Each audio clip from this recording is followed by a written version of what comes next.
ensinando-nos a viver um mundo novo.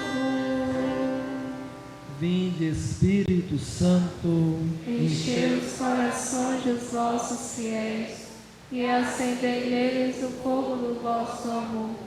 Enviai, Senhor, o vosso Espírito, e tudo será criado, e renovareis a face da terra. Oremos. Ó Deus, que instruíste os corações dos vossos fiéis com a luz do Espírito Santo, fazei que apreciemos retamente todas as coisas, segundo o mesmo Espírito, e gozemos sempre de sua consolação, por Cristo Senhor nosso. Amém. permaneçamos em nome do Pai, do Filho e do Espírito Santo.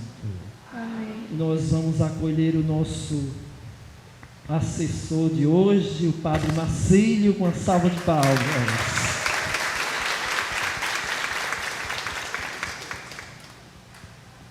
Boa noite. Então, alguns já me conhecem, né? Já vim aqui algumas vezes. É uma alegria estar com vocês nessa segunda noite.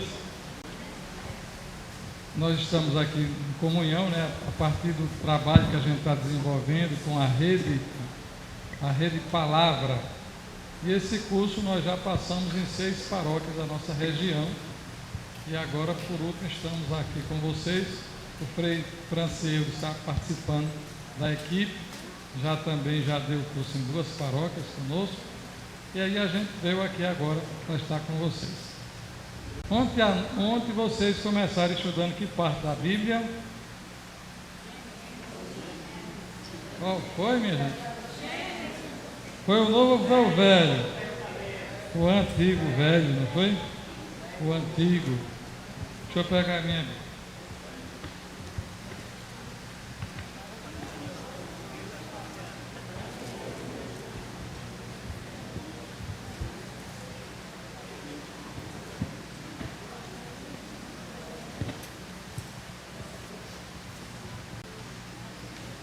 Então, nós começamos estudando o Antigo Testamento.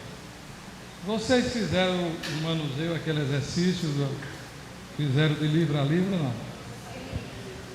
Vocês abriram de cada livro do Antigo Testamento? Ou não? Abriu um por um? Quantos capítulos? Abriu? Cada um, né? Então, o Antigo Testamento, ele se constitui de 4 seções, não é? A primeira seção se chama Pentateuco. Penta, 5, não é isso? Depois vem uma segunda seção dos livros históricos. Depois vem a terceira seção dos livros sapienciais. E a quarta seção, estão aí filando, né? Eu quero que você tenha na cabeça. Será que dá para aprender o nome dos 73 livros? Dá ou não dá? Dá.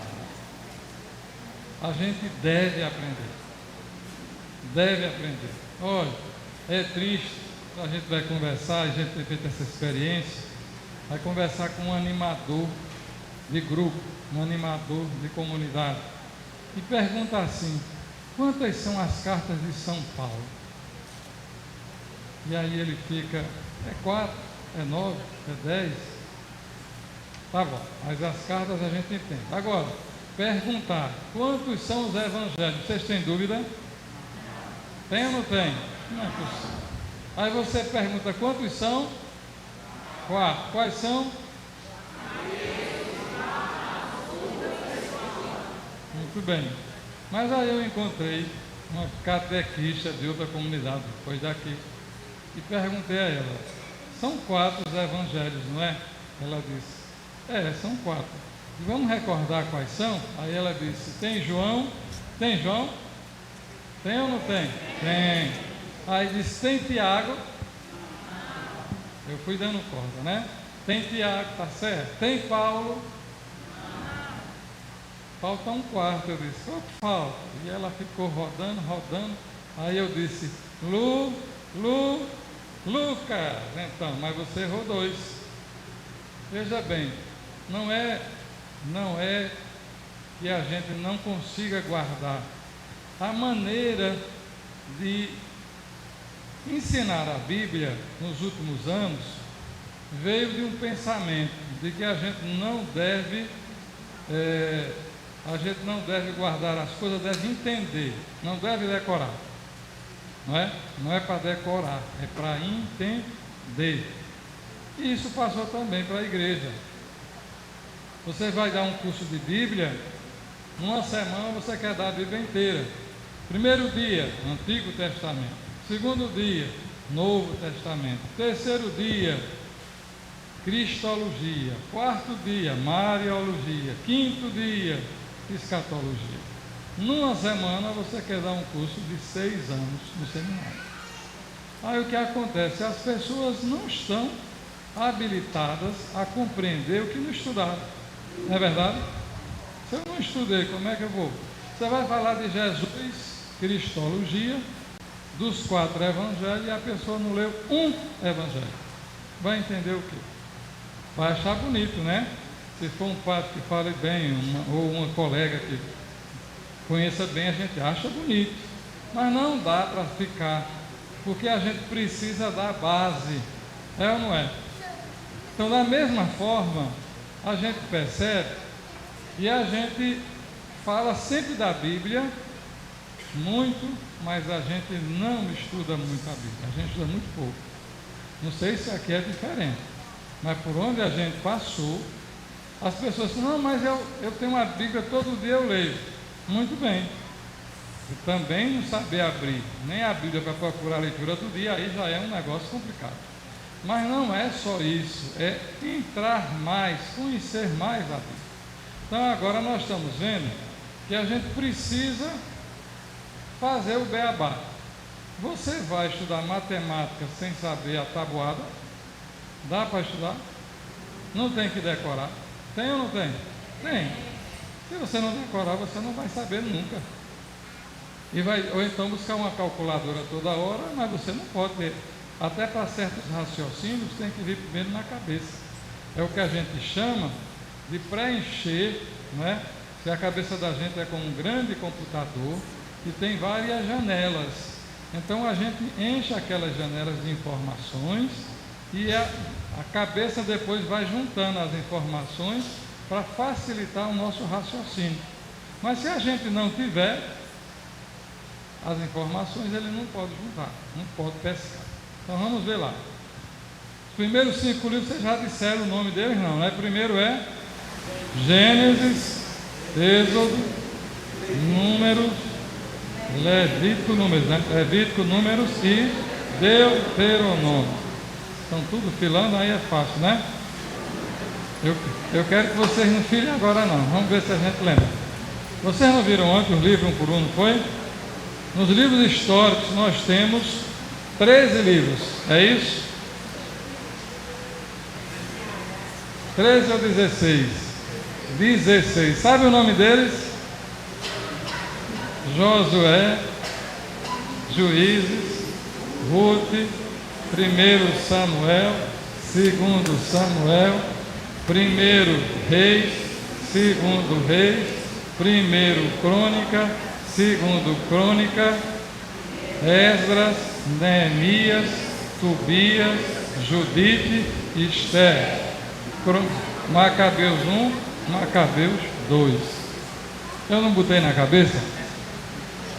Sabe o que foi que me fez aprender nome por nome? Que eu não sabia também não, eu tinha dúvidas. Mas um dia eu conversando com um rapaz, ele é filho de uma amiga minha que é evangélica. E um rapazinho assim, nos 11 anos, eu disse, vem cá, tu sabes algum salmo da Bíblia decorado? Ele disse, sei.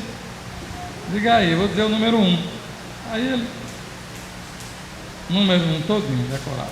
Vocês conhecem o número 1? Feliz quem não anda segundo o conselho dos perversos, que não entra na roda dos malvados, nem junto aos zombadores vai sentar por aí. E aí eu disse, meu Deus, eu sou padre e não sei um salmo decorado. não sei o nome da Bíblia toda decorada, me atrapalha. Isso não pode acontecer, não. Cheguei em casa e fui estudar, né? Depois eu percebi, a gente faz formação lá com os nossos coroinhas. Depois de 8 aulas, eu fui fazer uma provinha com eles. E aí, essas perguntas básicas que vocês viram ontem, não é? Quem escreveu a Bíblia? Quando foi escrita? Em quantas línguas? E eles estavam muito atrapalhados. Aí eu disse, não é possível, vocês fizeram 6, 8 aulas sobre este assunto. Então, tão por fora, ou é problema de quem passou, ou é aquela coisa que acontece. A gente dá o curso, os alunos fazem que aprendem, no outro dia a gente dá uma segunda parte, fazem que aprendem e assim vai. E no fim das contas é um desastre, não é isso? Aí eu disse, olha, pois eu vou fazer esses meninos estudar a Bíblia. Eu quero uma meta. Aí pensei assim, eles vão ter que aprender os 73 livros decorados, 3 salmos decorados e mais o Magnificat, fora as orações que são comuns. Foi um auê, uma dificuldade. A gente não coloca na cabeça, é muita coisa. Mas aí nós começamos criando dinâmica e criando situações. Hoje até os pequeninos já sabem. Eu vou ver se quinta-feira eu trago uns 2 deles aqui para vocês verem, viu? E aí, depois que aprenderam, o padre, é mais fácil do que a gente pensava. Eu pensava que era impossível colocar 73 livros na cabeça. Olha só, a gente já botou que a gente não aprende. Pode aprender assim? Não pode. Então a gente tem que ter. Aí hoje o nosso desafio é, tem que aprender. O católico que é militante tem que saber os 73. Isso é o mínimo. Tem ou não tem? É um desafio para vocês. Terminar essa semana aqui com os 73 livros na ponta da língua, tá certo? Aprende. Outra coisa, minha gente, é que a gente botou com a facilidade de hoje, do computador, da máquina de calcular, do telefone celular, que só falta ter um forno elétrico, não é? E uma geladeira, que já tem tudo. Então a gente está entregando para as máquinas. A gente está botando para as máquinas. Daqui a pouco elas vão pensar por nós. Porque a gente está ficando preguiçoso. Vem tudo pronto, eu sento a televisão. Não preciso pensar nada, não é? Aí isso é muito perigoso, inclusive para aumentar o Alzheimer. Porque a gente não usa a cabeça, aí vai ficando preguiçosa e a máquina enferruja, não é? Vamos lá.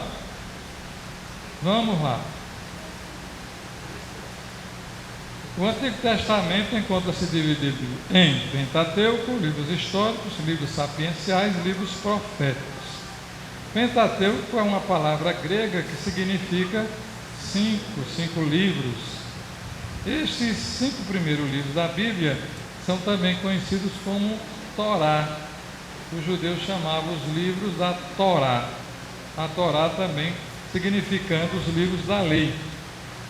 A parte mais importante destes 5 livros está em redor do Decálogo, dos 10 mandamentos.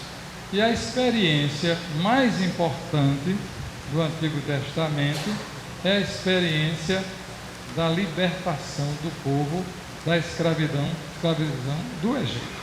Essa libertação e essa passagem pelo mar, pelo deserto, essa mudança de vida é uma das chaves de leitura mais importantes da Bíblia. Tudo está relacionado a essa experiência de um Deus que nos quer livre, um Deus que liberta a gente. Então, os 5 primeiros livros, Gênesis significa origem. Fala sobre as origens dos israelitas e de suas primeiras reflexões sobre o mundo, o homem, o povo, o pecado, Deus, a promessa, a salvação. Então, a origem. A gente nunca pode esquecer, né? No Antigo Testamento, esses 2 livros o Gênesis e o Êxodo, eles são base para qualquer estudo bíblico. Nós temos que, pelo menos, ler, conhecer um pouquinho para poder entender o resto do Antigo Testamento e também o Novo Testamento. Mateus vai sempre se referir no seu Evangelho a Jesus como o novo Moisés, e ele faz diversas comparações de Jesus como Moisés. Então é preciso conhecer. O Êxodo, saída, este livro nos relata a saída do povo israelita do Egito para chegar à terra prometida. É assim a base. Levítico se chama assim porque traz os livros da lei e do culto e as obrigações dos sacerdotes e levitas. Números se chama assim porque fala sobre a contagem do povo de Israel. No livro dos Números tem já, naquela época, já tinha o censo. O censo não é uma coisa nova não, né? Já tem censo desde aquela época.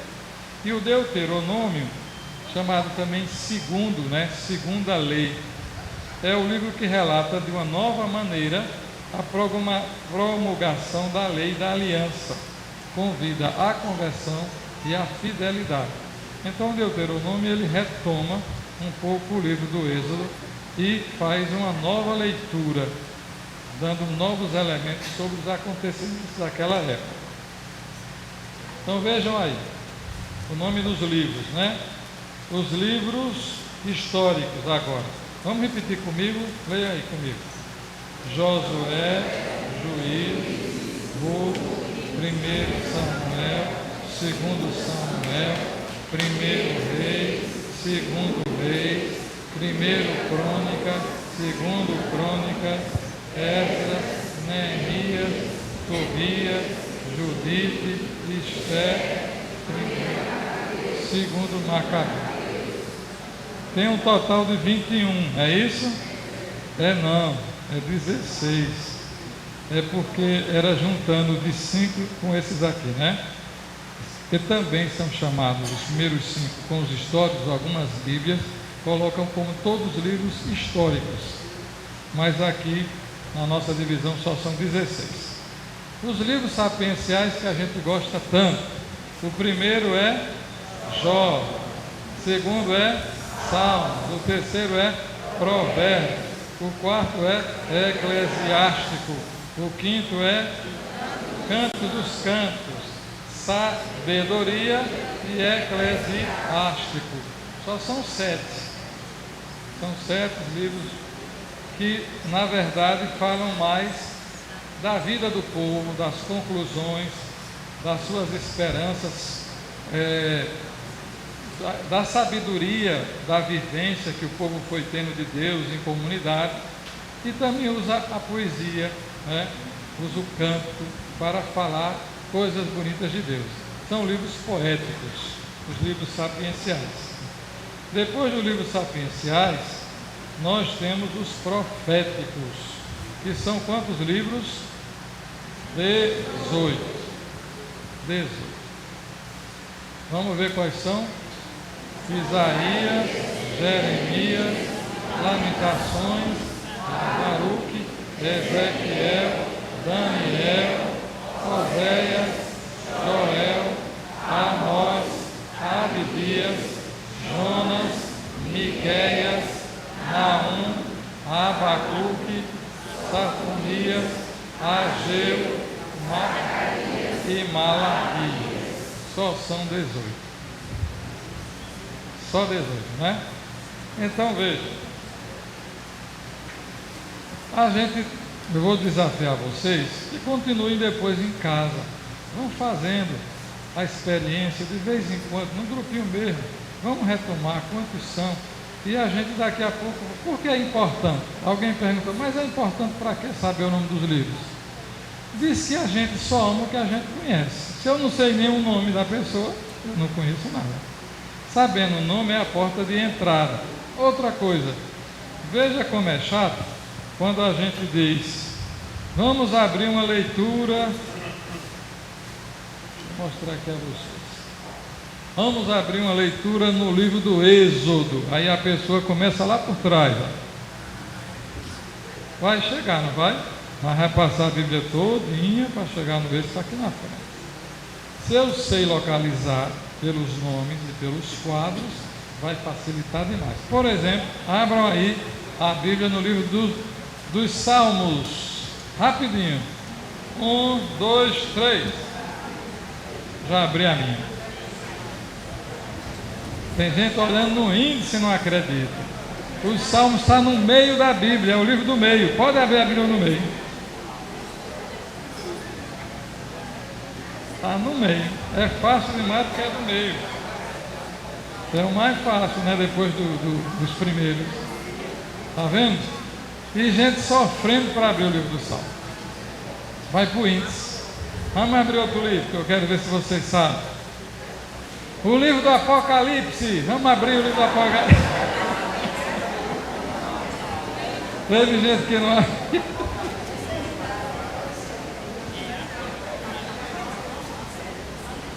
No último livro, aí também não dá, não é? Apocalipse, abriu? Mas agora eu vou pegar vocês. Vamos abrir o livro de Tiago. Onde é que está Tiago? Carta de Tiago, onde é que está? Cadê Tiago? Abriu? Quem abriu, levante a Bíblia. Muito bem. Olha só, a maioria se atrapalhou, não foi? Carta de Tiago. É justamente por isso, porque depois do Antigo Testamento, aí nós temos os 4 livros dos Evangelhos, temos os Atos dos Apóstolos e temos 14 cartas de São Paulo. Aí vem os livros chamados Epístolas Católicas, que é o último bloco. Muito bem. Último bloco. Então é importante a gente localizar-se. Para terminar essa busca, eu quero que vocês encontrem aí o livro de Mateus. 1, 2, 3. Aí, quem achou, levanta. Muito bem, mas também, se vocês não soubessem onde é que está o Novo Testamento, pode jogar. Jogar a Bíblia não, né? Mas não é possível. Mas olha, uma coisa que facilita muito quando a gente tem a proporção da Bíblia é que o Antigo Testamento são 3 partes da Bíblia. Se a gente considera 4, o Antigo Testamento mais ou menos 3 partes. A quarta parte da Bíblia, não é? Mais ou menos nessa proporção, então é fácil. Quer ver? Veja, fechem aí e abra aí no texto, no quarto, para você ver se não chega no Novo Testamento. Justamente. É isso aqui. Esse tiquinho. Não é fácil? Então vocês não vão mais errar a partir de hoje onde é que está o Novo Testamento, não é? Onde é que está o Novo Testamento? Tudo bem. Parece brincadeira, gente, mas quando a gente não tem o hábito de estudar, a gente fica meio cego.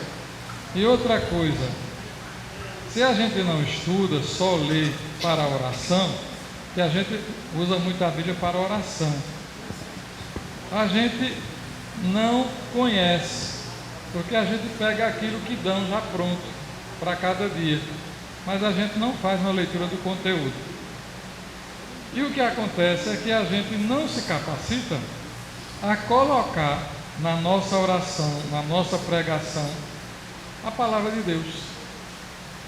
Raramente alguém toma, segundo o texto tal, segundo a leitura tal, capítulo tal, Deus falou isso. Mas quando a gente começa a aprofundar mais, a gente começa a juntar. Tem um rapaz na minha paróquia, eu gosto de dar sempre esse exemplo, ele é do ECC hoje. E aí ele disse: padre, quando eu entrei no ECC, eu nunca tinha aberto uma Bíblia. Foi a primeira vez, foi a Bíblia que deram de presente a gente no final do encontro. Quando ia para os círculos, que nos círculos primeira etapa depois do encontro, todas as vezes do ECC eles abrem a Bíblia para ler a leitura do dia, o Evangelho, e depois fazem uma partilha. Eu tinha tanta vergonha que o pessoal às vezes abria rápido e eu ficava procurando, ia para o índice e ficava com aquela vergonha, era o último a abrir a Bíblia. E quando dizia assim, ô fulano, o que é que você achou dessa leitura? Eu ficava morrendo, porque eu não conseguia dizer nada. Mas aquilo me provocou, eu vou aprender. Aí comecei a ler o índice, comecei algum curso que tinha participar, comprei uns livrinhos que me indicaram e fui. Hoje eu não sei muito da Bíblia ainda não, mas já sei dizer algumas coisas. E está acontecendo que às vezes eu vou num lugar e alguém diz assim, ô fulano, diz aqui uma palavra, tu fala tão bem da Bíblia, e aquilo me anima a querer mais. Então veja, a Bíblia pode ser o nosso grande instrumento para a evangelização. Agora só debaixo do braço não resolve não. Ela tem que ter um mínimo de conhecimento, não é verdade? Vamos lá, vamos continuar o nosso conteúdo. Então, quanto tempo levou para ser escrito o Antigo Testamento? Quase 1000 anos. É impreciso porque naquele tempo não se escrevia muitas coisas. Então, se faz uma projeção. O antigo, né? Quase 1000 anos. Já vimos que no início da história as leis do povo eram transmitidas boca a boca, não é? De pai para filho, através da comunidade, dos líderes. Quando alguns começaram a colocar por escrito essas tradições, que foi a partir do século X a.C., ou na época de Salomão, não surgiram logo os livros que conhecemos. Os textos mais antigos foram sendo desenvolvidos e relembrados mais de uma vez, na medida em que o povo ia aprendendo as lições da história, com a ajuda dos profetas, com a ajuda dos escritores, iam conhecendo novos aspectos da revelação de Deus. Então isso é uma coisa muito importante. A Bíblia não caiu assim pronta.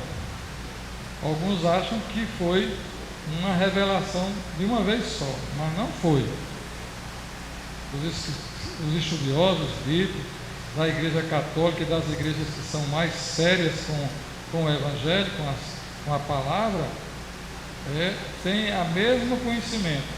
O grande milagre da Bíblia é que Deus usou homens e mulheres, vocês já viram que a Bíblia é inspirada, né? Inspirou durante gerações e gerações. Um escrevia um pedacinho aqui, outro um pedacinho ali, outro um pedacinho ali, alguém juntava esses pedaços, depois aumentava alguma coisa, outro juntava, e no final nós temos a beleza desses livros que não se contradizem. Não se contradizem, tem uma característica comum, tem as ideias centrais comuns e se completam. Então esse é o grande milagre, no livro revelado, na história das pessoas, daqueles que viviam buscando viver a palavra de Deus, a vontade de Deus em suas vidas, né? Então a Bíblia foi escrita em épocas diversas por muitas pessoas. Por isso, às vezes, a Bíblia pode contar os mesmos assuntos de maneiras diferentes. Comparemos, por exemplo, o relato da criação do homem e da mulher. Abra aí em Gênesis 1. Gênesis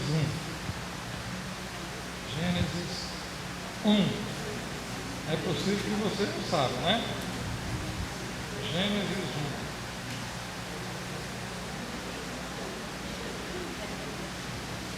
Abriram? Gênesis 1, capítulo 1. Olhe bem, não sei se todo mundo sabe que existem 2 relatos da criação. Todo mundo sabe disso? Todo mundo, hein? Foi dado ontem. Já viu isso ontem, não foi? Então veja, 2 relatos. Por que os 2? Porque vêm de fontes diferentes, mas os autores bíblicos acharam que um complementa o outro. E vocês Vocês chegaram a ler alguma coisa deles? Não? Chegaram, né?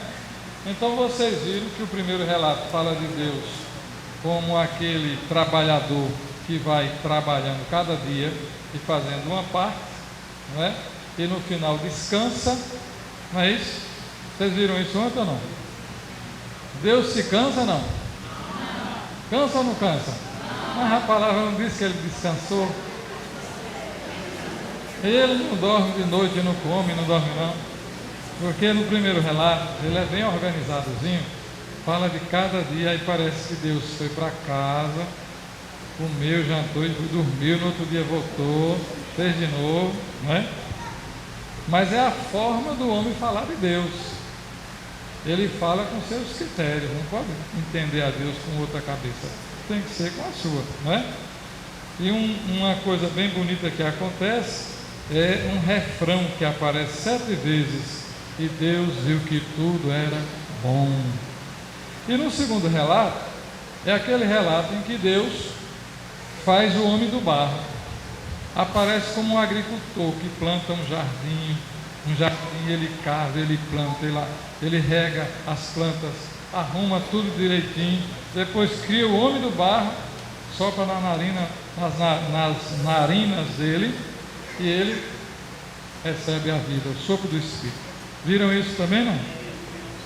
Então, o Padre Elvio não deixou nada para mim, que hoje já sabe de tudo. Então, não, ontem foi Rinks, né?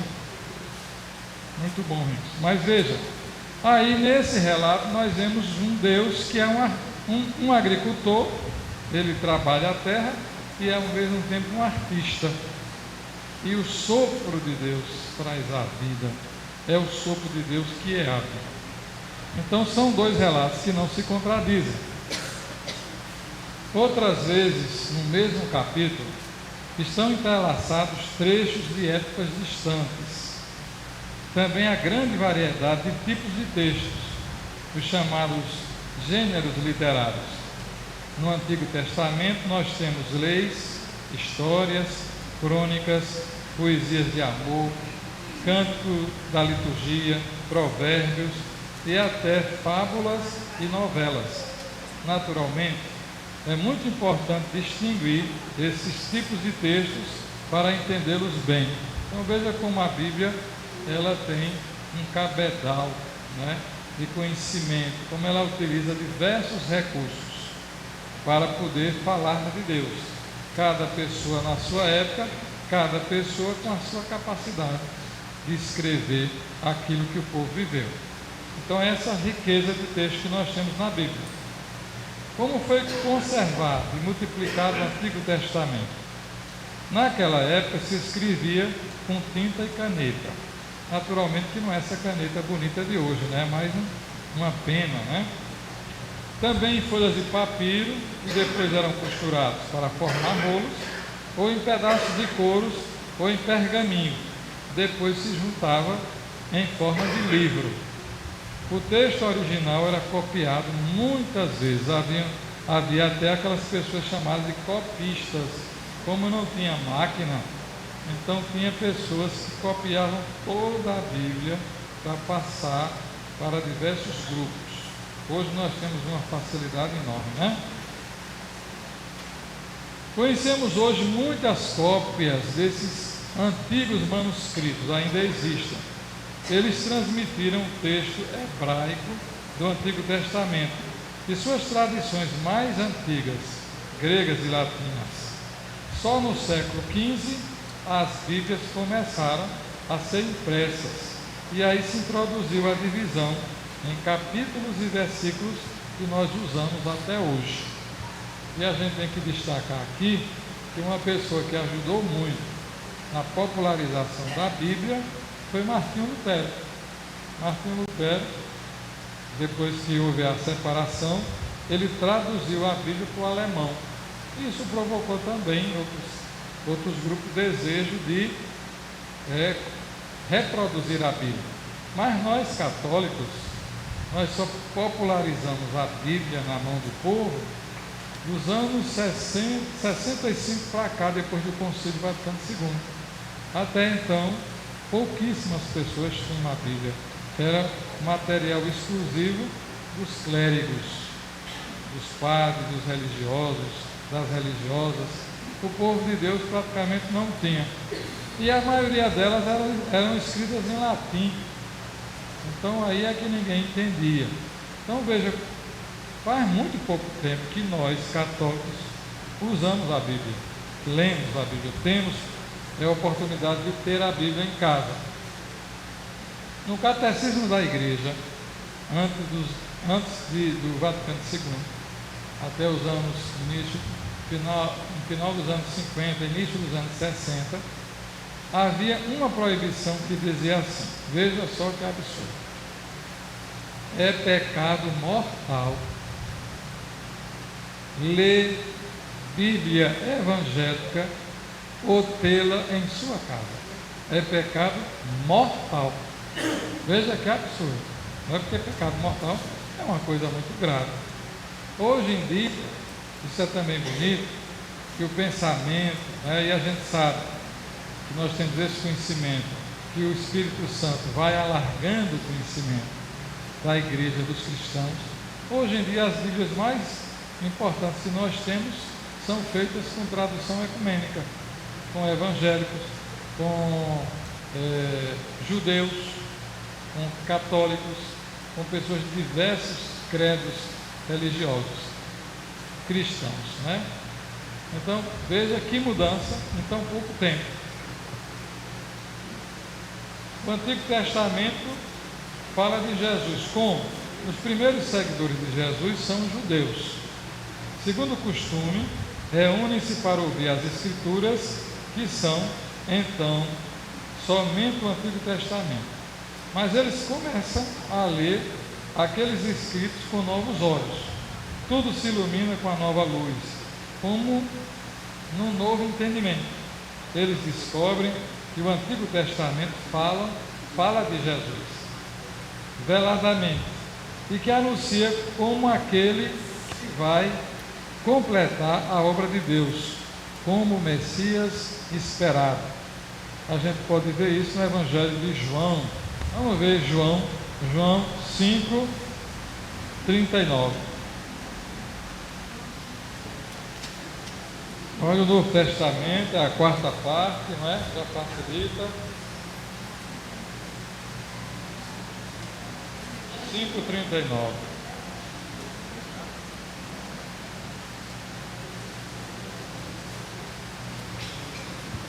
Acharam?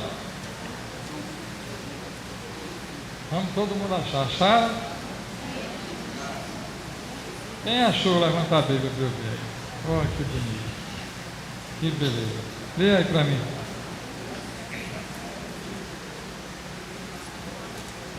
Não, 39, né? Vós prescrutais as Escrituras, julgando encontrar nelas a vida eterna. Pois bem, são elas mesmas que dão testemunho de mim. Palavra da salvação. Muito bem. Então vocês, aqui eram vocês, vivem estudando as Escrituras, pensando que vão encontrar nelas a vida eterna. É Jesus falando, né? No entanto, as Escrituras dão testemunho de mim, mas vocês não querem vir a mim para não terem a vida eterna. Então Jesus vai dizer: as Escrituras dão testemunho de mim. Vamos repetir isso? As Escrituras dão testemunho. É o próprio Jesus que diz isso, não é? Vamos continuar. Agora vamos falar da inspiração divina. É um tema muito importante para nós, porque tem a revelação e a inspiração. E a inspiração faz parte da revelação. É Deus que se revela na história dos homens a partir de Abraão. Abraão, depois de toda aquela parte do Antigo Testamento, do Gênesis, é aquele primeiro homem que vai acreditar na palavra de Deus e se vai fazer servidor da palavra. Abraão, por isso que nós chamamos de Abraão Pai Abraão. até no Evangelho, tem aquele Evangelho, né? É aquele homem rico que morreu, ele e Lázaro, e o homem rico diz: deixa eu ir até aí, pai Abraão, porque Abraão é considerado, na palavra, pai da fé. Então, Abraão, intimamente ligado à revelação está a inspiração. Para se revelar, Deus inspirou e acompanhou com a assistência do seu Espírito os autores humanos para que anunciassem os seus desígnios e pudessem pôr escrito a história da salvação. Assim a Igreja acredita, segundo as palavras de São Paulo, em 2 Timóteo 3,16, eu vou ler com vocês porque essa palavra é muito importante. Vamos pegar 2 Timóteo 3, 16. Timóteo no Novo Testamento.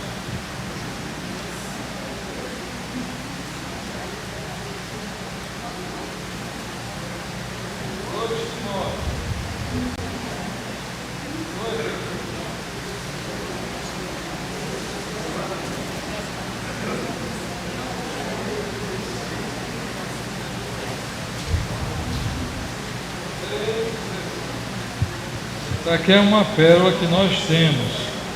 Diz assim, veja como é bonito. Acharam? 2 Timóteo 3,16. 2 Timóteo 3,16. Olha onde é que está mais ou menos, um pedacinho da Bíblia, né? 2 Timóteo 3,16. Isso é uma pérola que São Paulo deixou para a gente. Diz assim: toda a Escritura é inspirada por Deus e é útil para ensinar, para refutar, para corrigir, para educar na justiça, a fim de que o homem de Deus seja perfeito, preparado para toda boa obra. Toda a Escritura é inspirada por Deus. Na palavra, toda a Escritura é inspirada por Deus. Porém, há que entender corretamente em que consiste essa inspiração. Esta não é um ditado divino, isto é, Deus não ditou diretamente a Bíblia a ninguém. Nem tudo que está na Bíblia se pode considerar como absolutamente verdadeiro em todos os campos do saber humano.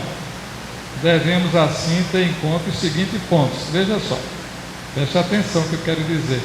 Nem tudo que está escrito na Bíblia nós podemos hoje, com o conhecimento que tem, dizer que são corretos do ponto de vista da ciência. Por exemplo, quando se escreveu a Bíblia, não havia ainda as descobertas, né, dos grandes planetas. Se pensava que a Terra era o centro do mundo e que os astros, o Sol e a Lua, giravam em torno da Terra. Não era esse pensamento? Então veja, hoje o que é que a gente sabe? A Terra é o centro do mundo? É o centro? Não. Se diz, né, os cientistas de hoje dizem que existem mais de 12 bilhões de planetas, aproximadamente. Olha só, é uma quantidade enorme, não é? Mas naquele tempo se pensava que, quando Galileu Galilei começou a fazer pesquisa e disse o contrário, não é? Que na verdade a Terra não era o centro, também se pensava que a Terra era quadrada. Tudo isso. Então foi um estrondo, foi uma coisa horrorosa, porque isso é uma verdade de Deus. Não, essa verdade é de Deus, Deus fez assim. Mas quando o homem agora descobre que nós somos um pontinho no universo, então a gente tem que ter um entendimento diferente, não é?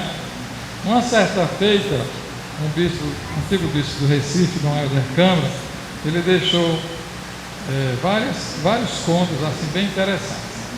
Diz que naquela época em que o homem chegou à Lua, houve muita gente que não acreditou. Muita gente, o homem não chegou nada, isso é mentira, não pode. Está vendo como não tem essa capacidade? E um senhor encontrou Dom Helder, ele disse assim: Dom Helder, veja só que mentira, o homem chegou à lua, isso é um absurdo, Dom Helder. O senhor acha que o homem tem condição de chegar na lua? Ele disse: meu filho, eu só não acho que o homem tem condição de chegar na lua, como eu acho que no futuro nós vamos poder fazer viagens intergalaxiais. O homem vai ter esse conhecimento. Um absurdo, né? E hoje a gente está vendo, ainda não tem tecnologia, mas com tanto conhecimento acumulado, possivelmente. Daqui a 100 anos, tem a gente morando em outros planetas. Vou visitar meu filho em Júpiter, vou visitar meu filho não sei aonde, vou voltar, né? Em vez de ir para São Paulo, talvez a gente não veja, né? 100 anos é um tempão, mas não é uma coisa absurda hoje. Então veja, é por isso que certo conhecimento que se tinham, como por exemplo, muitas pessoas eram consideradas possuídas pelos demônios que não eram, não é? A pessoa se debatia, como é que chama essa doença que a pessoa se debate? Epilepsia. Então o epilético era considerado possuído por um demônio. Hoje a gente sabe que não é uma doença, não é? As doenças mentais que mudavam, desfiguravam, demônio.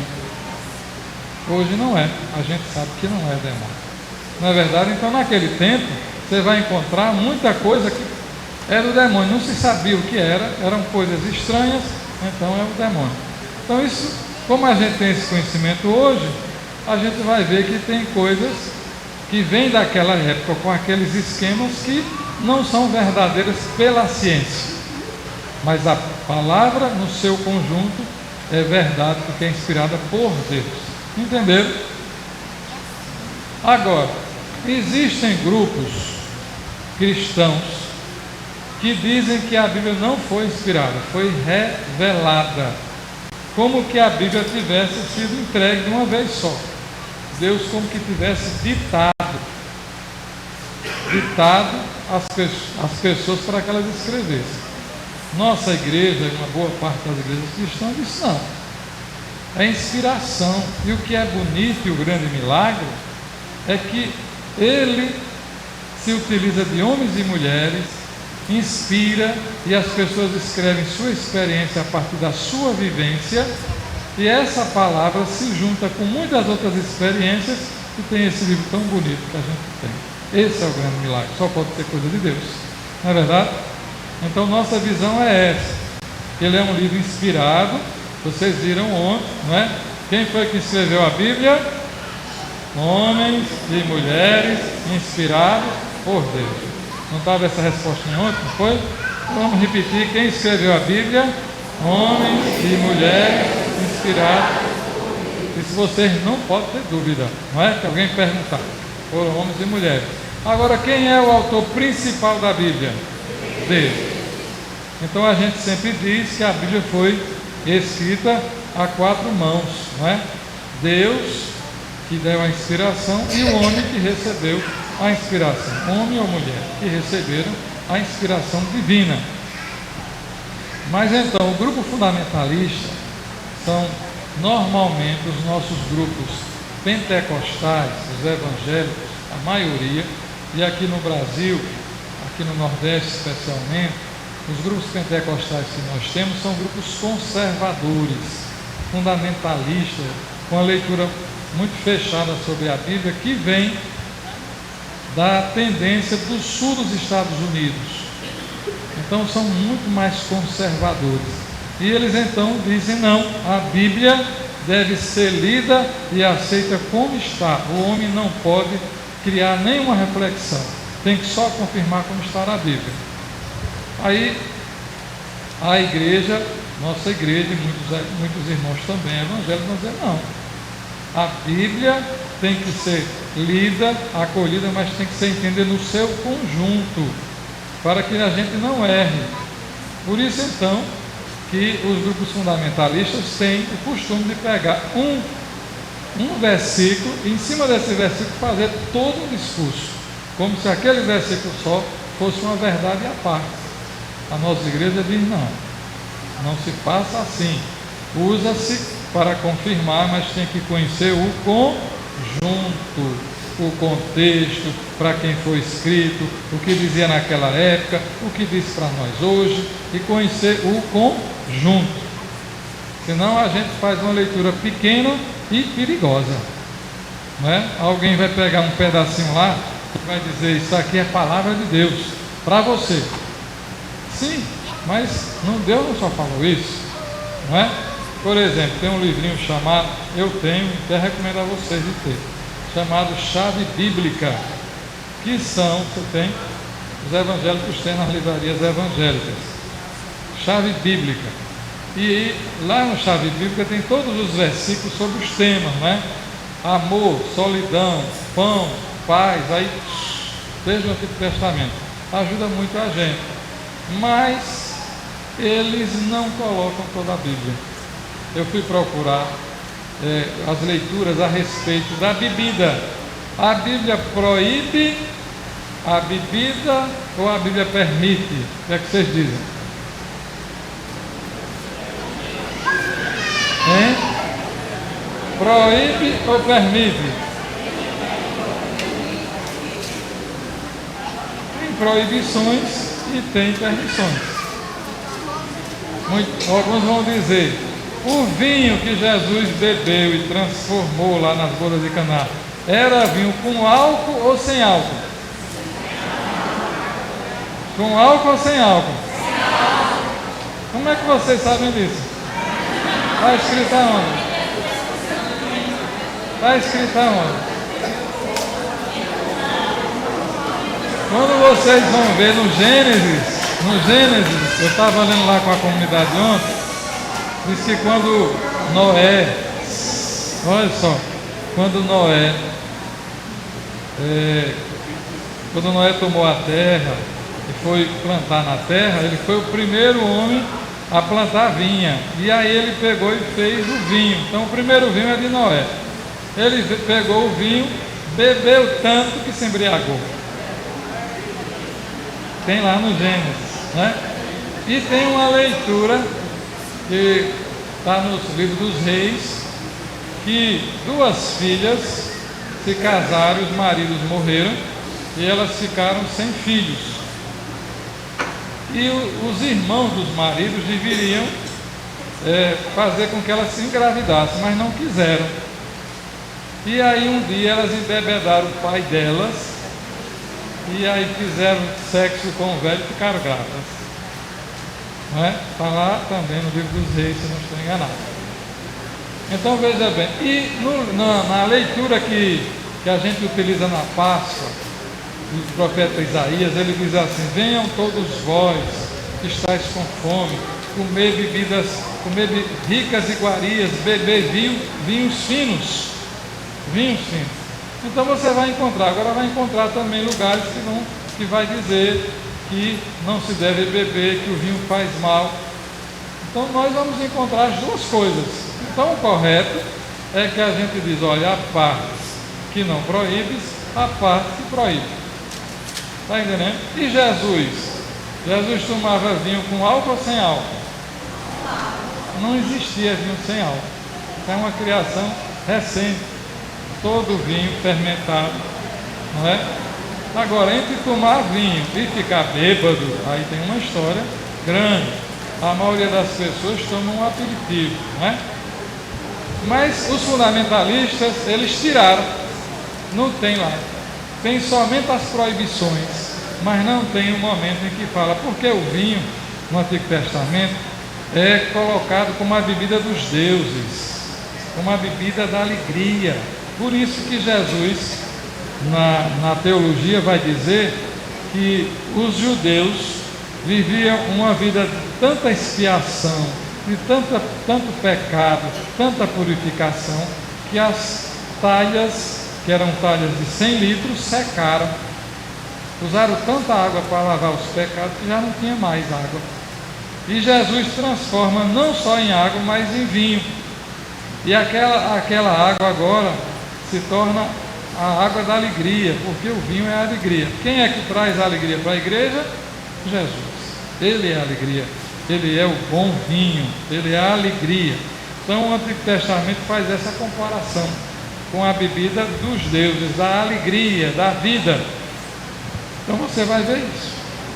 Para dizer então que o fundamentalista, ele pega partes, mas ele nega outras. E a gente não pode fazer isso, tem que ter a Bíblia no conjunto para entender e ter um discernimento. Muito bem. Onde é que eu estava?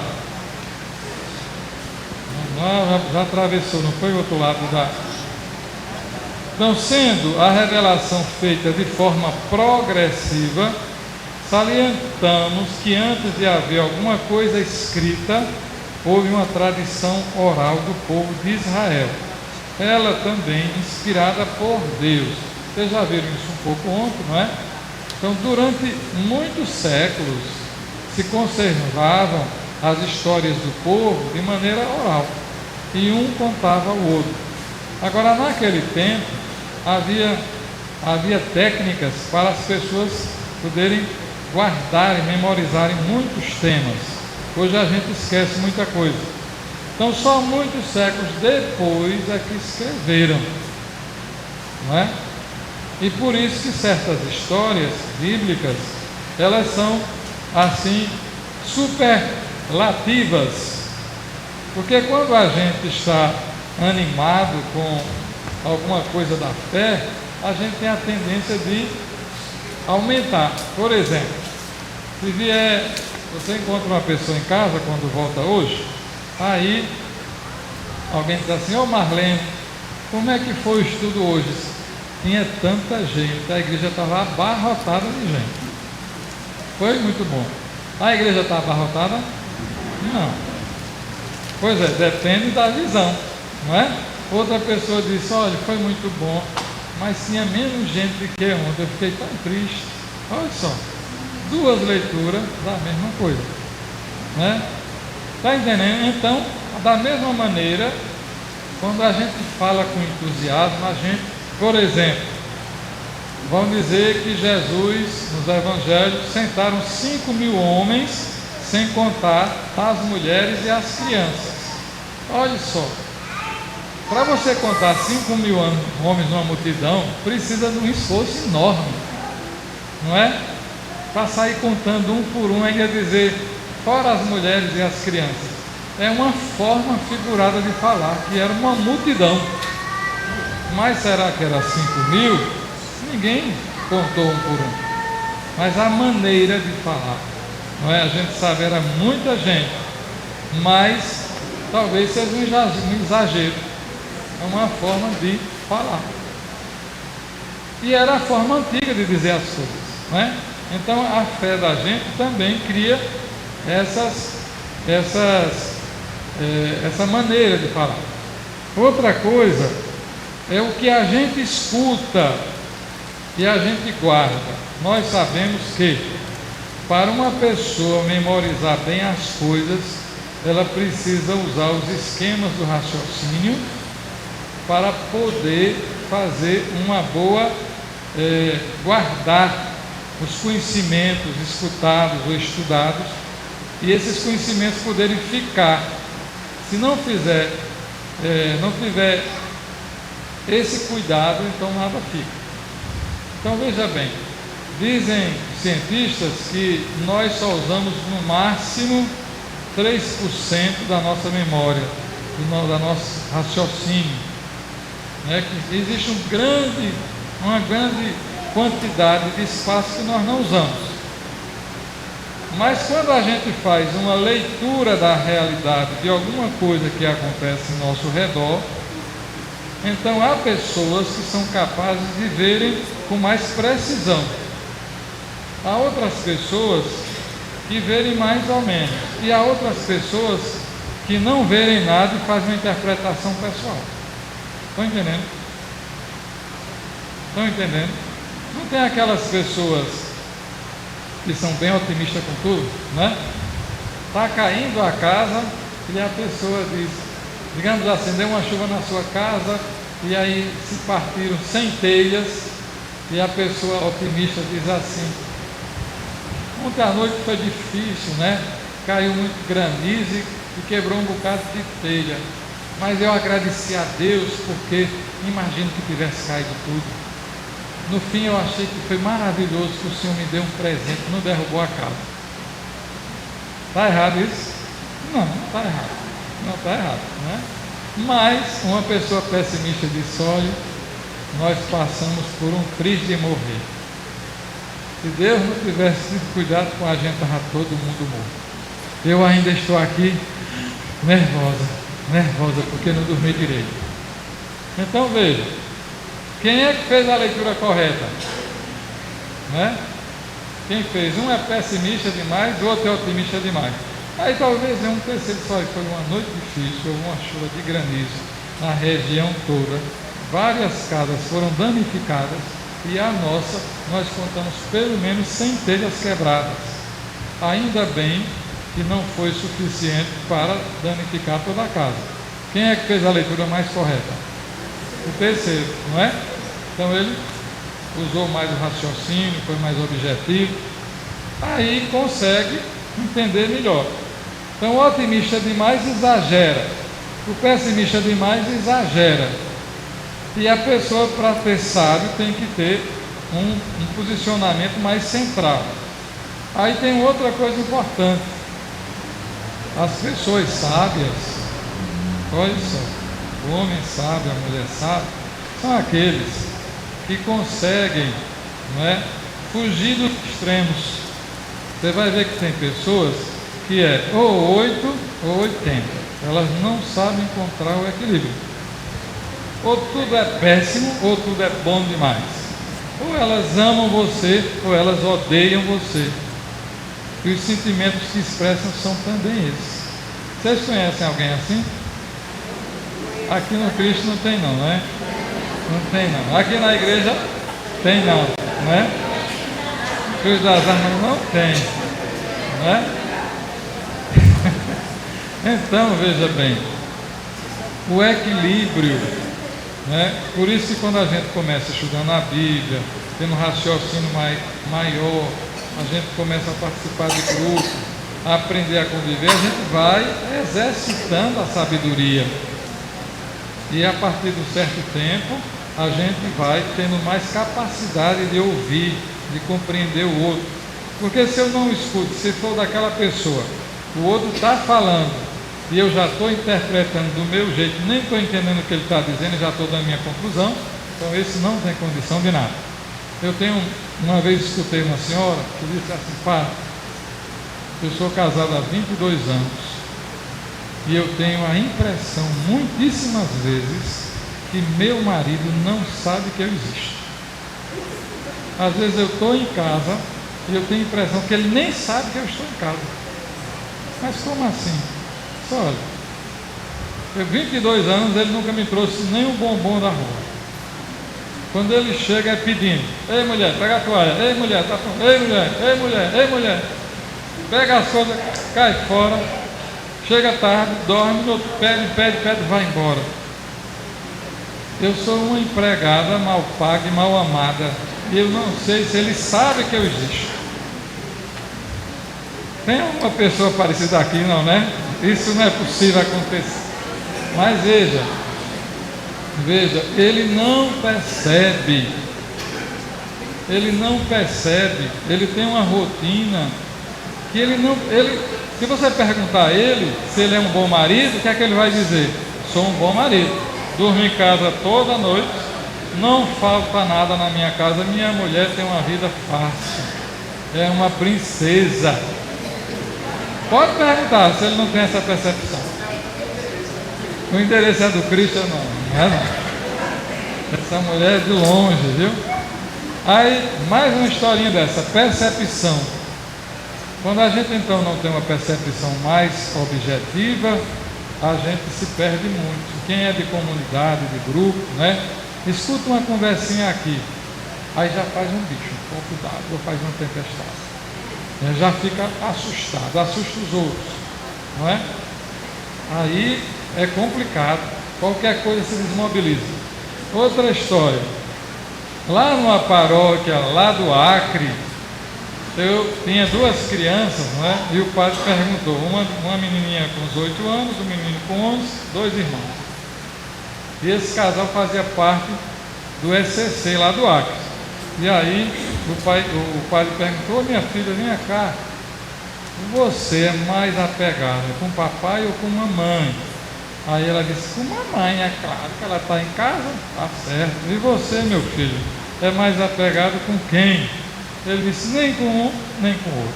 Poxa, como é que é isso? Disse, olha, pai trabalha de segunda a sexta, só chega em casa de noite. Chega cansado, vai para a televisão, depois vai dormir e eu não vejo. No sábado é o dia do futebol dele, ele faz parte de um time. Então ele passa o dia nesse time e só chega cansado. No domingo ele disse, vou ficar em casa. Aí faz um churrasquinho e vem os amigos, ele toma cerveja até não aguentar e dorme, que eu não tenho tempo de ter relacionamento com o painho.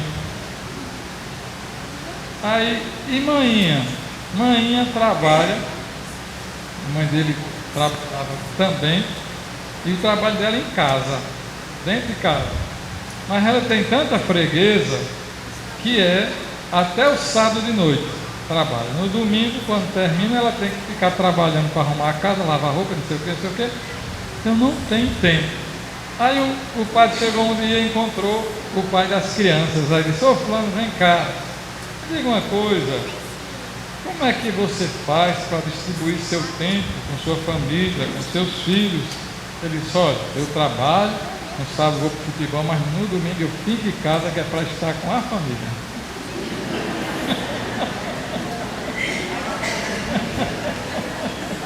Será que tem alguém parecido aqui? Tem? Então o que eu quero mostrar para vocês, gente, eu quero mostrar para vocês, veja, ele nem percebe que é um ausente dentro de casa. A rotina dele é aquela pessoa que olha só para o seu horizonte. Não vê mais ninguém, só vê aquela trilha. Ele nem percebe, nem desconfia. Nem desconfia que pode não estar agradando. Nem sabe talvez se está em casa. Então essa percepção, se a gente não tiver um pouquinho de percepção mais crítica, a gente fica na doideira, não é? Então é preciso ter, por isso que o estudo da Bíblia e o estudo alarga a nossa visão, para a gente não ficar com uma visão muito reduzida.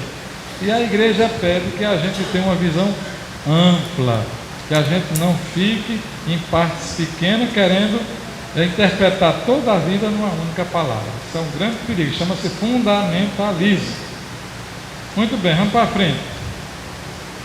Ao inspirar os autores bíblicos, Deus não toma o seu lugar, nem se serve deles como meros instrumentos passivos, mas deixa que eles se exprimam com a sua linguagem humana ilimitada. Além disso, nenhum livro da Bíblia é obra de uma só pessoa, tendo intervido na sua redação pessoas diferentes, cada uma com o seu modo de ser e de escrever, com a sua mentalidade e a sua cultura. Consequentemente, devemos considerar a Bíblia como um livro divino, mas também como um livro humano, com gêneros literários próprios da cultura em que foi escrito o livro. Então, a maioria dos livros da Bíblia, os autores ou os estudiosos consideram que não foi escrito por uma pessoa só. Um escreveu uma parte, o outro retomou depois, o outro reelaborou, né? Só no final é que então houve uma elaboração mais arrumada. Tem livros da Bíblia que estavam prontos, mas a pessoa que terminou a última mão fez uma introdução, fez uma conclusão que não fazia parte do livro. Como é que se descobre isso? Pela maneira de escrever, né? Você usa verbos, usa expressões que no livro todinho não tem. Então outra pessoa, você sabe que não faz parte. Então, várias mãos. Somente as cartas de São Paulo, é que algumas delas são consideradas que foram escritas totalmente por ele. Inclusive ele diz: esta carta eu escrevi com meu próprio punho. Outras cartas não. Os evangelhos também. Antigamente se pensava que o evangelho de Marcos, por ser o menor e o mais fino, era um evangelho sem muita expressão. Mas com os estudos se descobriu que o evangelho de Marcos foi o primeiro a ser escrito e que ele foi fonte para os outros dois, Mateus e Lucas. Então hoje se vê o evangelho de Marcos com muito mais propriedade. Estão compreendendo? Então os livros foram várias mãos, e esse é um milagre. Várias mãos, homens e mulheres inspirados por Deus, que não se contradizem. Pode ter alguma contradição histórica, porque não são livros de história. Pode ter alguma contradição de escrita, porque foram várias línguas, não é? Alguma contradição do passado, que hoje a gente já tem um outro olhar, mas o conjunto da verdade continua preservado. Não é um milagre? Não é? É um milagre de Deus. Inspirando os autores sagrados, Deus revela ao mundo a sua verdade, isto é, como já dissemos, dá-se a conhecer a si próprio, pois Deus é a verdade e dar a conhecer todas as verdades em que nós acreditamos. Por isso Jesus Cristo, que é um com o Pai e o Espírito Santo, pode dizer ao Pai: a verdade é a tua palavra. E pode dizer também: eu sou o caminho, a verdade e a vida. Vamos repetir? Eu sou o caminho, a verdade e a vida. Então, a inspiração, compreender o que é inspiração, não é? Deus inspira pessoas de fé, não são pessoas sem fé. As pessoas fazem a experiência de viver a sua palavra em comunidade, em grupos, na família, e a partir da sua experiência, também das suas leituras, né, da sua cultura, vai relatando. E depois vão se juntando com essas experiências. É a inspiração divina. E Deus inspira através da revelação. Por quê? Porque Deus se apresenta a partir de Abraão. Deus faz um pacto com Abraão, Deus se revela a Abraão, Deus caminha com seu povo, muitas vezes intervém, não é, nessa relação até pessoal quase, com as figuras da Bíblia. Mas nós vamos ver um pouquinho isso depois, para fechar essa questão. Tá tudo bem até aqui? Uma pausazinha para vocês. Quando a gente fala assim, sempre aparece alguma coisa, né? Queria perguntar isso ou aquilo. Então, se surgiu alguma questão, é essa hora. 2 minutinhos, pode cochichar um com o outro, né? Se vocês acham que deve levantar, perguntar, se a gente souber, responde. Se não souber, amanhã a gente pesquisa e traz alguma resposta, tá bom? Aqui nós não somos doutores, nós somos só estudiosos. Então, 1 minutinho para fazer, né, organizar a sua perguntinha, se tiver.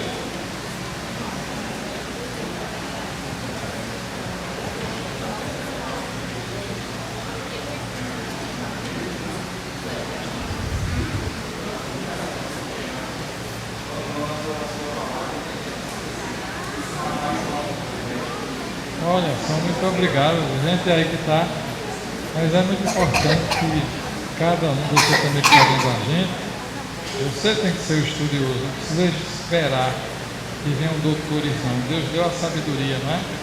E a gente tem que ir mais longe. Então, obrigado, é um prazer a gente estar aqui com vocês hoje. Muito bem, 1, 2, 3, já tem alguma pergunta? Mas podia fazer aqui no microfone para todo mundo ver. Quem tem pergunta, vem cá. É melhor, porque como a gente está aqui na televisão, então a gente tem que se mostrar, né? Pode ficar aqui, a gente vai perguntando. Vamos tentar ver se a gente responde. Padre Marcílio, eu queria saber, porque eu fiquei confuso ali no vinho, se Jesus bebeu ou não bebeu. Jesus bebeu vinho na festa ou não bebeu? Olha, veja bem, essa visão que nós temos do vinho hoje, nós vivemos num mundo de muita utilização da propaganda para as bebidas, que levam as pessoas à dependência. Então nós temos uma outra visão hoje, não é? Mas na época de Jesus não se tinha essa visão. E Jesus era um homem comum. Ele era Deus, mas ele não é homem. A palavra não diz Deus e homem. E a parte humana. E o vinho não era uma proibição para os judeus. Então ele tomou vinho. Sim ou não, minha gente? Tomou vinho. Isso não muda, não é porque ele não era homem, ele não comeu, ele não esteve na sua cultura, não é? Boa noite, padre. Eu fiquei aqui em dúvida sobre. Eu sei que os escritores é mesmo da paróquia, né? Nossa. É a paróquia São José Operário. Agora que o que a gente recebeu ontem, o escrito, tem aproximadamente 1.300 anos e o outro quase 1.000 anos. Eu gostaria de... Você tem que ver aí que um está falando da Bíblia toda, 1.300 anos é a Bíblia toda. E aqui está falando só do Antigo Testamento, quanto tempo foi gasto com o Antigo Testamento, sem falar do Novo, né? Mas não é exato, tem escritores que dizem que foi até 1700, outros que foi 1.000 anos. Sabe-se que mais de 1.000 anos para juntar todos os textos. Padre, boa noite. Hoje temos a Bíblia pronta e ouvimos algumas heresias. Naquela época, como a tradição era oral, existia alguma questão de aquelas palavras que eram ditas não por si só não sejam verdadeiras? Veja bem, uma das coisas assim que os estudiosos têm muito cuidado são as próprias traduções da Bíblia. Nós temos diversas traduções e às vezes elas não foram bem feitas, não é? Então hoje tem todo um cuidado de fazer um estudo mais profundo da língua que foi escrita, com especialistas, para se aproximarem mais. Uma outra coisa, que quando você traduz determinadas expressões do português para o inglês, às vezes não tem como expressar uma expressão que é muito nossa. Então, claro que causa uma certa dificuldade. Agora, heresias significam grupos que fizeram uma leitura de uma parte ou de alguns textos diferente das outras pessoas, existiam desde sempre. E no início da igreja, nossa igreja, quando começou na igreja dos apóstolos, nós tivemos muito de heresias. Por exemplo, agora mesmo essa questão que se Jesus bebeu vinho ou não, faz parte de uma heresia. Porque houve um tempo em que um certo grupo disse assim: Jesus é duas pessoas. Jesus homem foi gerado por Maria, mas Jesus espírito não. Maria não tem nada a ver com espírito, né? Aí isso criou um grupo que supervalorizava Jesus como o espírito, mas desvalorizava Jesus enquanto homem. E a igreja teve que fazer um concílio para dizer que está errado. Nós temos um único Jesus em duas realidades, né? A divina e humana, mas as duas são a totalidade, não pode se separar. Só existe o Jesus divino porque existe o humano, porque foi a vontade do Pai. Então isso é um dogma. Jesus é homem e Deus verdadeiro. Está entendendo? Por isso também que a gente chama Maria mãe de Deus, porque esses grupos diziam que Maria não tinha nada a ver com o Deus, só com o homem. A igreja diz não. Foi por vontade do Pai que Maria concebeu. E Maria, então, participou pela vontade do Pai, né? Então, ela é mãe do homem e do Deus. Jesus é um só. Então, as heresias são essas atitudes. E se provoca muita heresia com a leitura fundamentalista, né? Você pega uma leitura e você vai dizer, aqui está toda a verdade. Por exemplo, no Gênesis, tem uma parte em que, lá em Noé, se diz assim: não se deve beber sangue de animal, porque o sangue é a vida. Então, os judeus tinham essa realidade: não se deve beber sangue de animal, porque é a vida. Nós temos grupos cristãos hoje que você não pode nem fazer transfusão de sangue, não é? Por quê? Porque é a vida, eu não posso passar a minha vida para você. Isso é uma maneira fundamentalista de ver algo, porque num conjunto, depois, essa proibição não se torna mais importante. Entendeu? Beleza? Mais alguém? Muito bem, uma mulher agora. Boa noite. É porque, olha, o padre não, o rapaz falou ontem, ele falou o seguinte, na criação do homem e na criação do homem de Deus. Então, são dois povos, né? Então a gente vê, e toda vida eu tive essa curiosidade, e agora eu quero a sua resposta. Porque quando Deus criou o homem, ele disse, criar o homem é imagem e semelhança. Aí, assim, Deus criou o homem. E depois ele modelou o barro e deu o sopro de vida e criou um povo para ele. E deu o nome Adão e Eva e colocou no paraíso. Quando houve aquela desobediência, então eles foram expulsos e foram trabalhar. E só tinha 2 filhos, Caim e Abel. Quando Caim matou Abel, ele ficou com medo do que tinha feito e se escondeu de Deus. E logo que Deus perguntou o que fizesse com teu irmão, ele respondeu que tinha matado. Ele disse, então você vai sair daqui, vou mandar você para outra terra, outro lugar. Ele disse, não, porque a primeira vivente que me encontrar vai me matar. Aí ele disse que quem matasse, o sangue dele seria punido. Então a resposta que eu quero saber é assim, se não havia outros povos, e porque no início disseram que havia, e depois era Adão e Eva, e só tinha existido 2 filhos, e como ele chegava lá ia ser morto. Muito bem, olhe bem, uma coisa importante, a Bíblia é um livro de fé a partir da experiência da vida do povo que ama a Deus. Então a Bíblia tem vários gêneros literários. Tem certos gêneros que utilizam muitos símbolos para falar de verdades que naquela época se utilizavam muitos símbolos.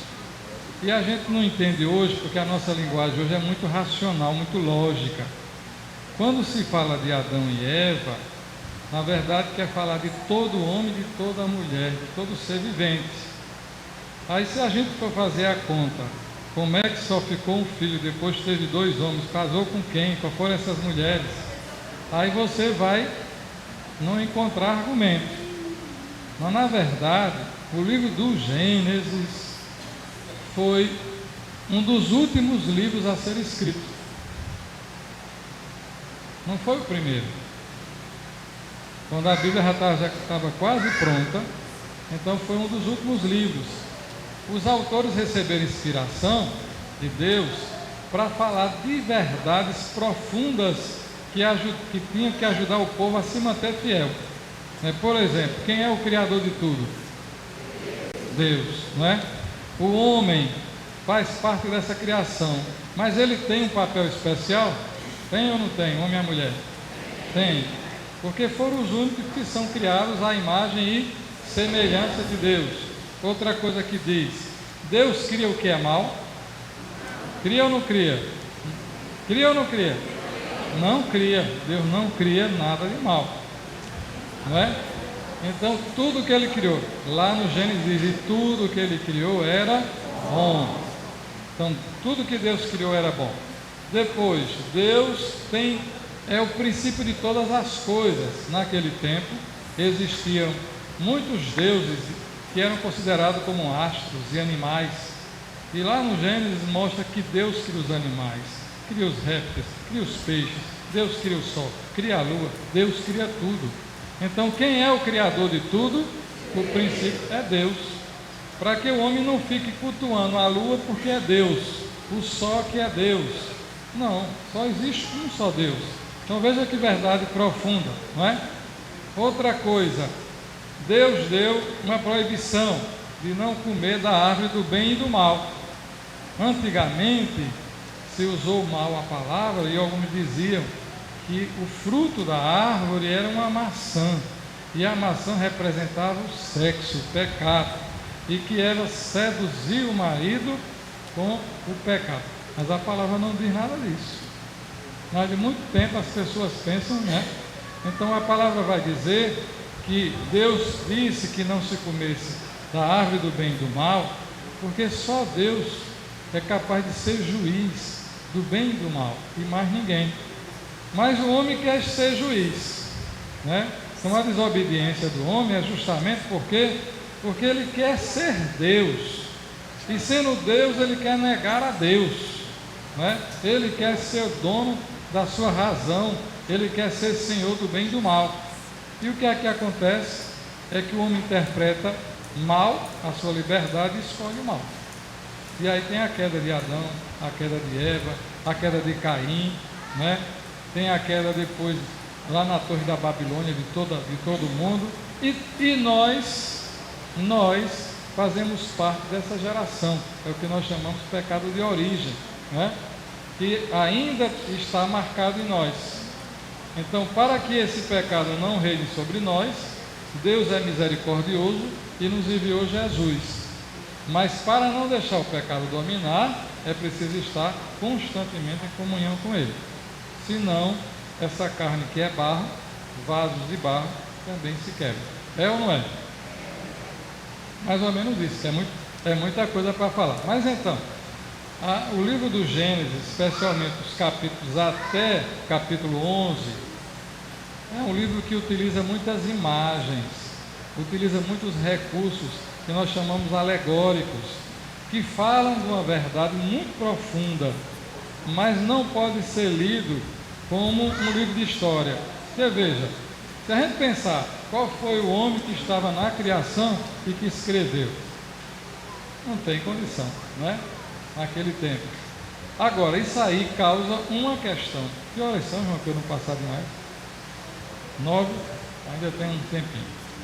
Isso causa uma questão muito importante que existe no mundo cristão, que é a questão do criacionismo, né? E da evolução. O criacionismo é a evolução. Então, há grupos que não aceitam outra visão que não seja só a da Bíblia, não aceitam a visão da ciência, dizendo que a ciência quer ser Deus, quer dizer o que é que aconteceu na criação, que o homem não pode ter vindo desse jeito, que é uma criação pronta de Deus. Antigamente, nós católicos também pensávamos assim, mas o Concílio Vaticano II disse que nós devemos dialogar com a ciência, e para nós não tem, digamos assim, o mais fundamental não é que o homem tenha evoluído de um ser que se tornou um ser vivente, que tem a inteligência e a liberdade. O que é bem importante para nós é que esse homem só chegou aí porque teve alguém que deu a ele essa capacidade. E para nós, o único ser capaz de dar capacidade de criar é Deus. É ou não é? Então, essa visão que nós temos hoje. Não nega a evolução, não tem medo de falar disso, não é?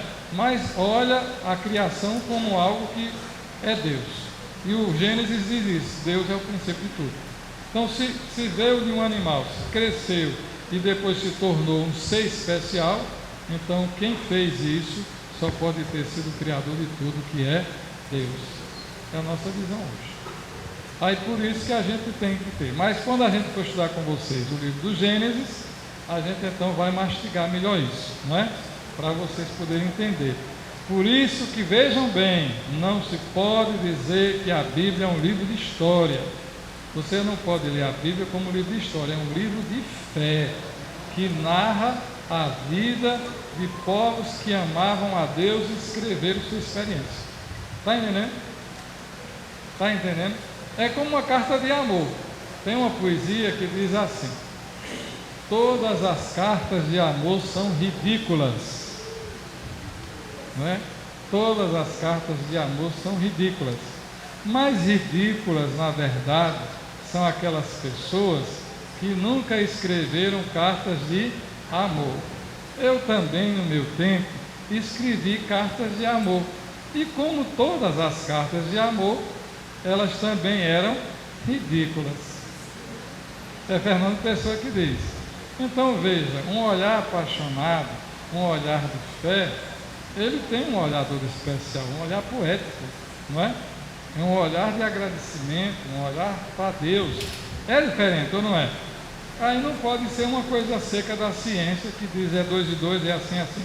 Não, até porque na vida 2 mais 2 pode ser diferente de 4. Pode ou não pode? Na vida, né? Não na matemática, mas na vida pode. Porque a vida ela é mais dinâmica do que a matemática. Mais alguma pergunta? Já estão cansados, não? Já? Não? Dá para segurar um minutinho só? Pois não, começou não? Elias, diga lá.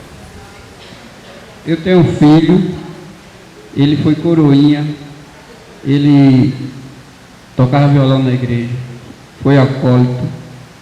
Então ele agora não aceita que as pessoas orem em língua, ele não vai mais para a igreja porque ele disse que não aceita que as pessoas orem em língua e nem que bata palma na igreja.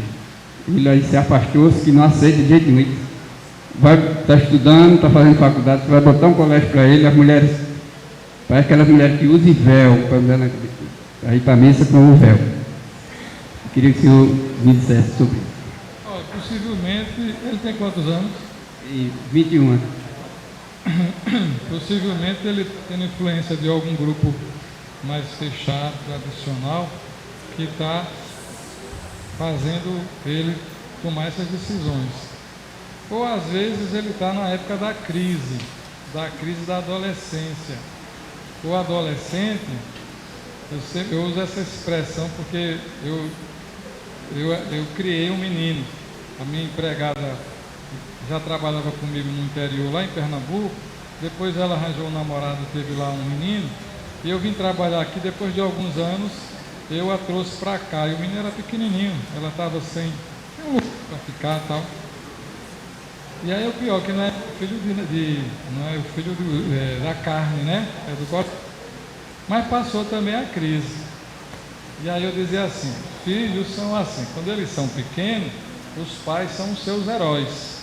Quando eles crescem e ficam adolescentes, os pais são seus inimigos. Depois, quando eles ficam adultos, aí eles serenam, aí descobrem que o pai é pai, quem é ele, e fica em paz. Então também pode ser esse período que vai na adolescência, às vezes vai até 18, 19, às vezes até 20 e tantos anos, que é o tempo em que o menino, para encontrar sua identidade, ele nega a identidade, né? Nega a identidade. Então ele entra em conflito, especialmente com o pai, se é um rapaz, porque ele quer ser diferente. Então ele vai. Eu tive isso com meu pai. Meu pai, quando dizia, eu sou do vermelho, eu sou do azul, eu sou da arena, eu sou do PMDB naquela época. Tudo que meu pai gostava eu era do outro lado. Eu tive que fazer uma terapia para me reconciliar com meu pai. Não sei se é o caso, viu? Ou então algum grupo fundamentalista, que dentro da Igreja Católica também tem hoje, não é? Que vai fazendo a cabeça e dizendo, olha, esses padres de hoje estão tudo errado. Esses padres não amam mesmo, a verdadeira está aqui, que eles querem esquecer. Aí começa a botar coisa na cabeça das pessoas e às vezes tem os jovens são os mais frágeis e às vezes se encantam, não é? Por exemplo, eu não sei se acontece aqui, mas de vez em quando na minha paróquia tem um grupo de rapazes e moços que chegam, vão comungar e se ajoelham. Ai, se ajoelha, com a saia comprida. Não pode pegar na hóstia porque é um pecado. Não pode pegar no corpo de Cristo. Isso é uma interpretação fechada. Porque a igreja diz que se a boca é digna de receber a hóstia, a mão também é. É ou não é? Não é? E é mais fácil, mais comum para todo mundo, então não há nenhum problema. Aí alguém disse, não pode pegar. Olha, quando eu boto da boca eu não estou pegando, não é? Com o paladar. Então, às vezes, mas então o jovem, ele tem essa rebeldia e ele quer ser diferente. Antigamente eles iam muito para o lado da política, queriam ser os mais politizados. Hoje em dia tem uma tendência mais para o fanatismo religioso, uma tendência do fanatismo religioso muito grande. Uma pergunta da internet, olha como a gente está chique, minha gente. Você quer ler aí para mim? Uma amiga nossa que está também assistindo, né, Lemos, lá no Rio de Janeiro. Qual a sua orientação para resgatar os jovens para a igreja? Olha, Helena, né? Lemos, esse é um assunto tão grande que a gente não tem tempo aqui, não é? Eu sei que é algo que exige muita gente. Esse mundo moderno, com tantas opções, a gente está rodando para encontrar pistas, para conseguir resgatar e manter. Não é só resgatar, né? Mas é também manter o jovem depois dos processos que a gente faz. Não, mas precisaria de mais tempo e aí não dá. Boa noite. Tem um capítulo aqui no Apocalipse que eu sempre tive curiosidade de entender melhor esse, que é o capítulo, aqui o versículo 13, que fala o seguinte: vi então levantar-se do mar uma fera que tinha 10 chifres e 7 cabeças. Sobre os chifres, 10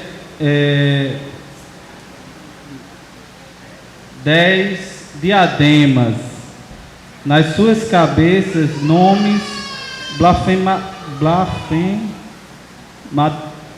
blasfematórios. A fera que eu vi era semelhante a uma pantera, os pés como de urso e as fauces como de leão. Deu-lhe o dragão o seu poder, o seu trono e grande autoridade. Uma das suas cabeças estava como ferida de morte, mas essa ferida de morte fora curada, e todos, pasmados de admiração, seguiram a fera. Eu queria entender melhor essa questão. Eu tenho o meu ponto de vista, mas assim, eu queria escutar o seu para ver se seria realmente assim, do que eu imagino, que eu penso. Veja bem, o livro do Apocalipse, ele é um livro chamado, com essa linguagem apocalíptica, né? Que utiliza muitos símbolos para falar de verdades daquela época, que às vezes nem podiam ser faladas. Então a besta ou o dragão também aparece. Eles são, dentro do livro do Apocalipse, aparece como as forças do mal, que querem destruir o Filho, né, e o povo de Deus. Porque naquela época, quando São João escreveu, ele estava preso na ilha de Patmos. E ele teve uma revelação e escreveu o Apocalipse. Então é todo com uma linguagem simbólica para falar daquele momento difícil. A mulher representa o povo de Deus, que a gente também chama Maria, porque é a primeira que acolheu a palavra, né? Ficou grávida do filho.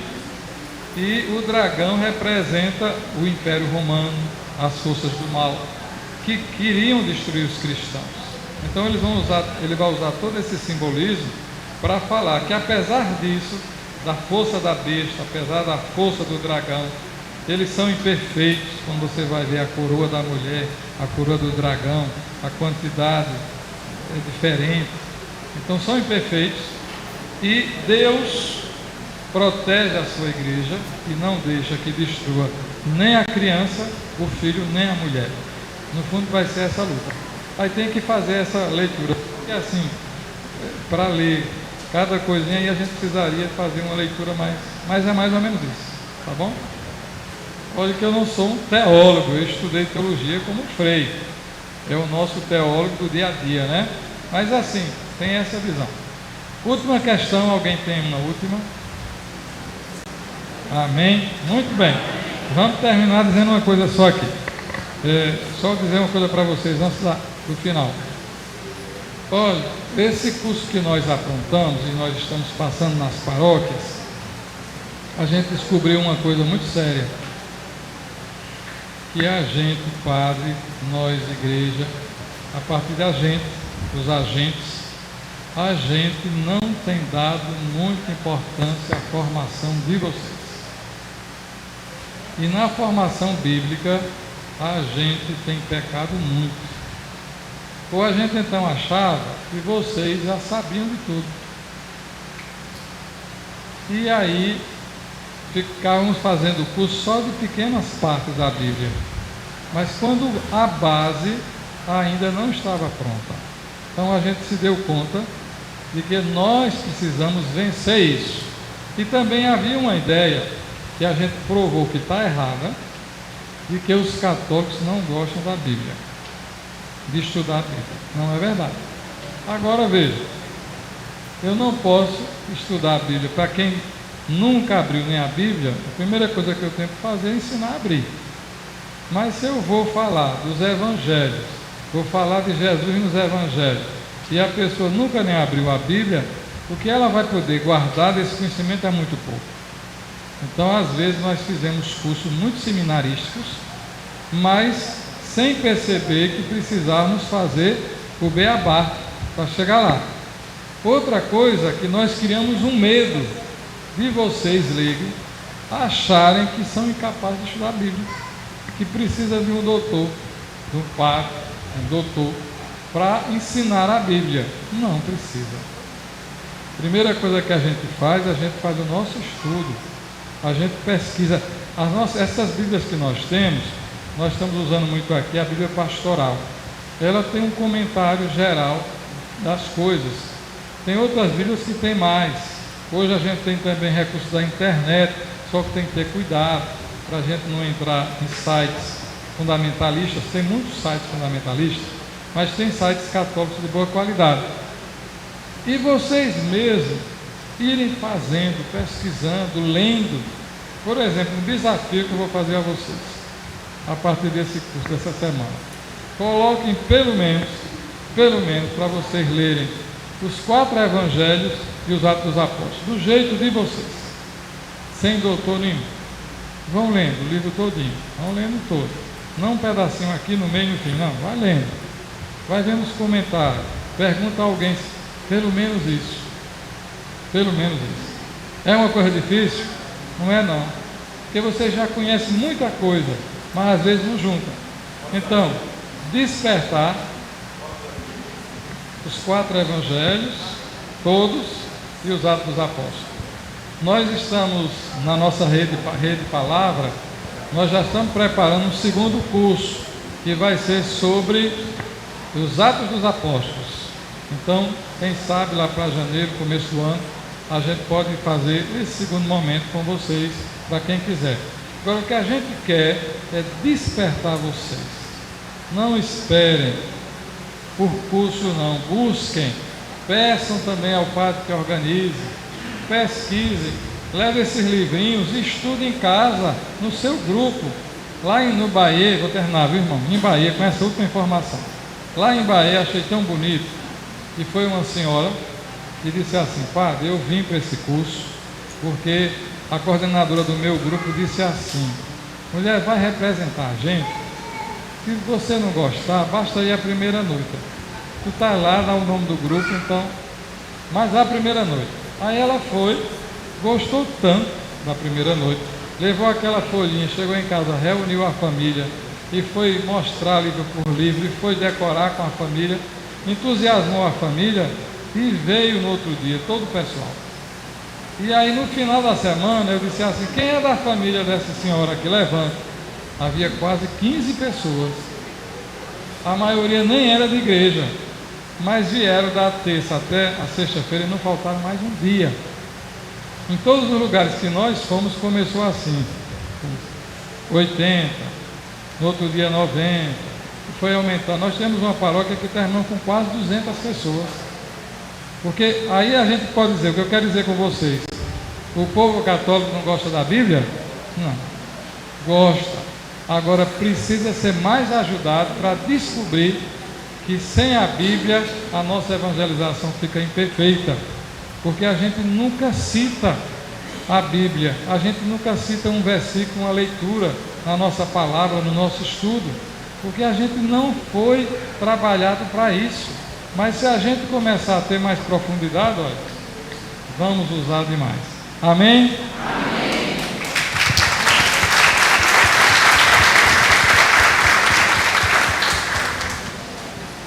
Então nós agradecemos a participação de todos, do Padre Marcílio e também dos ouvintes dos telespectadores que nos acompanham, e vamos fazer a nossa oração. Ave Maria, cheia de graça, o Senhor é convosco. Bendita sois vós entre as mulheres, bendito é o fruto do vosso ventre, Jesus. Santa Maria, Mãe de Deus, rogai por nós, os pecadores, agora e na hora de nossa morte. Amém. Quem não recebeu a folhinha, amanhã a gente entrega, ou durante o dia pode passar na secretaria e pegar. Ok? O Senhor esteja convosco. Abençoe-vos Deus Todo-Poderoso, Pai, Filho e Espírito Santo. Amém. Boa noite para todas e todos. Vamos em paz e o Senhor nos acompanhe.